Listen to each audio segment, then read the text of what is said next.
ولبيد بن ربيعة كان له للعقل نصيب ينبش في فلسفة الوجود، وبيفكرنا بإدارة اللحظات.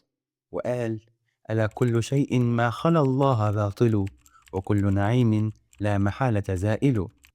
وكمان الحارس بن حلزة اللي وقف دفاعا عن كرامة قبيلة بكر بقصيدة قوية مليانة حماس وعزة: آذنتنا ببينها أسماء، رب ثاو يمل منه السواء، قد بغت بكرها علينا وتمال، وكذلك الحروب وقعنا شراء. آذنتنا وحق لنا أن نريب، وقبل أن يظهر الكريم العفاء. الشعر ده كان أكتر من فن، كان هوية ومجابهة وصلابة. العرب كانوا قبائل، وكل قبيلة دولة بحد ذاتها، والقبيلة بتعني كل حاجة، من الأمان للغذاء للولاء للفخر. بسبب كده كل نزاع حتى لو بسيط كانوا بيعيشوا صراعات وحروب تتجاوز الكلمات، توصل للسيوف والدماء.